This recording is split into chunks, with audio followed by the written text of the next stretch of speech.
মিষ্টি খেতে প্রত্যেকেই পছন্দ করে, কিন্তু বাড়িতে মিষ্টি তৈরি করতে গেলে একদমই পারফেক্ট তৈরি হয় না। তাই আজ আমি আপনাদের সাথে খুব সহজভাবে কিভাবে বাড়িতে মিষ্টি তৈরি করবেন তার একটা রেসিপি শেয়ার করব। আর এই মিষ্টিটা হলো কাঁচাগোল্লা মিষ্টি।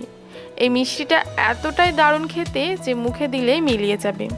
আপনারা যদি প্রথমবারই বাড়িতে ট্রাই করেন একদম পারফেক্টলি বানাতে পারবেন। তার জন্য অবশ্যই ফুল রেসিপিটি আপনাদের দেখতে হবে। তো চলুন দেখে নিই।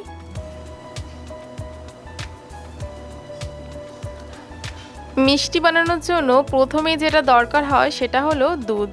তো আমি এখানে 1 লিটার ফুল ক্রিম গরুর দুধ নিয়েছি। আপনারা চাইলে প্যাকেট মিল্কও নিতে পারেন।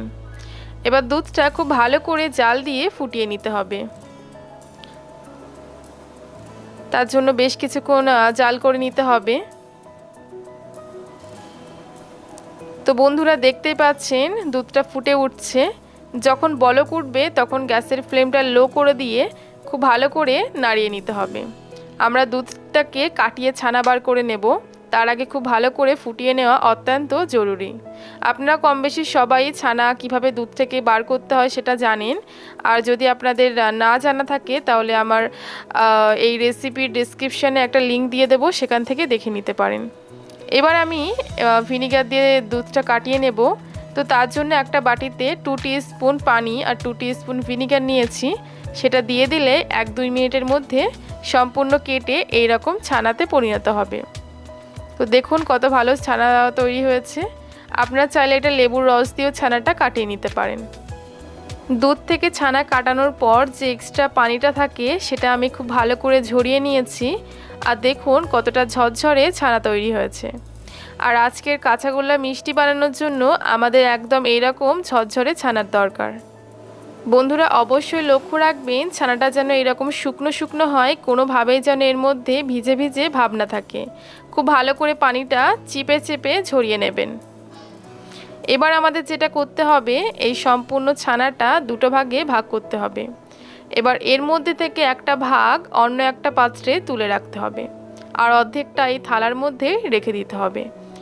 যে অর্ধেক ভাগটা আমরা অন্য প্লেটে তুলে রেখেছি সেটা কিন্তু অন্য কাজে লাগবে না, এই মিষ্টি বানাতেই দরকার হবে, তাই সেটা রেখে দেবেন।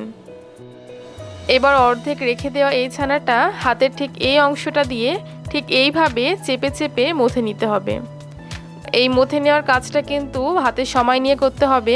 প্রায় 4 থেকে 5 মিনিট সময় নিয়ে এরকম করতে হবে। বেশ কিছুক্ষণ করার পর আপনারা বুঝতে পারবেন যে এটা খুব নরম হয়ে আসবে। তো বন্ধুরা দেখতেই পাচ্ছেন আমি কিভাবে করছি। এবার আমি এর মধ্যে দিয়ে দেব 2 টিস্পুন চিনি। চিনিটা আপনারা আপনাদের পছন্দ মতো বেশি কম করে নিতে পারেন, কোনো সমস্যা নেই। এবার একইভাবে চিনির সঙ্গে ছানাটা খুব ভালো করে মিক্স করে এভাবে মথে নিতে হবে।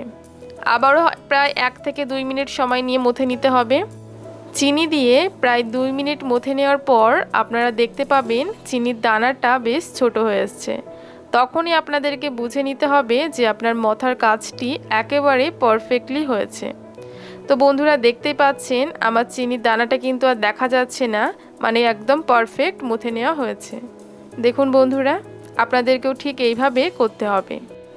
আর আপনারা যত ভালো করে মথে নেবেন আপনাদের কাঁচাগোল্লার টেস্টটা কিন্তু ঠিক ততটাই ভালো আসবে, পাশাপাশি মিষ্টিটা ঠিক ততটাই সফট হবে।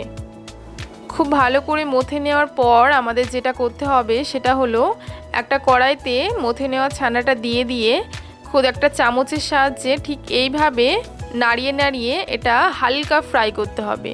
আর সে সময় গ্যাসের ফ্লেমটা একেবারে লোতে দিয়ে আপনারা ফ্রাই করবেন। বেশ কিছুক্ষণ প্রায় 1 থেকে 2 মিনিটের পর দেখতে পারবেন এটা আলাদা আলাদা হয়ে আসছে, মানে যে জমাট বাঁধা অংশটা ছিল সেটা এরকম আলাদা আলাদা হয়ে আসবে। ঠিক সে পর্যায়ে এখানে আমি দিয়ে দেব কনডেন্স মিল্ক।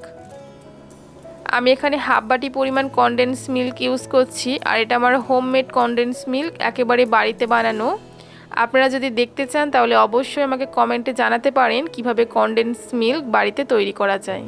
এখানে বলে রাখি এই কনডেন্স মিল্কের পরিবর্তে কিন্তু ঘি কিংবা বাটার এসব কিছু ব্যবহার করা যাবে না, আপনাকে অবশ্যই কনডেন্স মিল্কই ব্যবহার করতে হবে।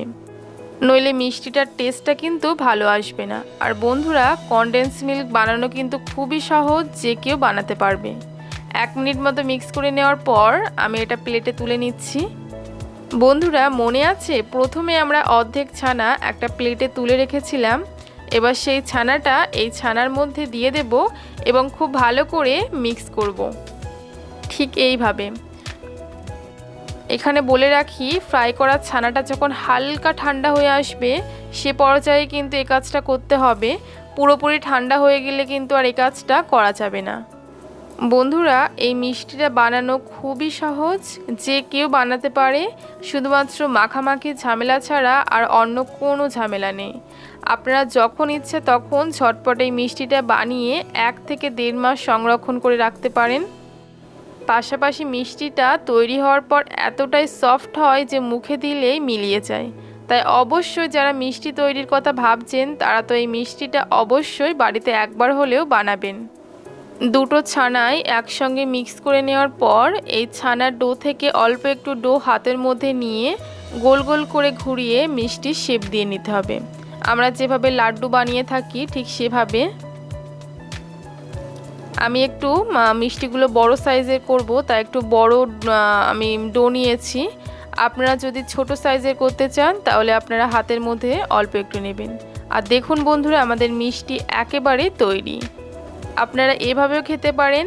আমি আরও একটু টেস্টি এবং আকর্ষণীয় করে তোলার জন্য অল্প একটু গুঁড়ো দুধ এই কাঁচাগোল্লা মিষ্টির গায়ে লাগিয়ে নিচ্ছি। আর দেখুন বন্ধুরা, আমাদের কাঁচাগোল্লা মিষ্টি একেবারে তৈরি, একদম পারফেক্ট তৈরি হয়েছে। আর এটা স্বাদে অত্যন্ত সুস্বাদু। আপনারা যতক্ষণ না নিজে বানিয়ে টেস্ট করবেন না, আপনারা বুঝতেই পারবেন না যেটা কতটা দারুণ স্বাদের। এবার আমি আপনাদেরকে দেখিয়ে দিচ্ছি যে এটা ভিতর থেকেও কেমন। বন্ধুরা, অবশ্যই আপনারা বাড়িতে একবার ট্রাই করবেন এবং আমাকে কমেন্টে জানাবেন। আশা করি আপনাদের আজকের ভিডিওটি ভালো লেগেছে। ভালো লাগলে লাইক করে চ্যানেলটি সাবস্ক্রাইব করে নেবেন। Bye bye.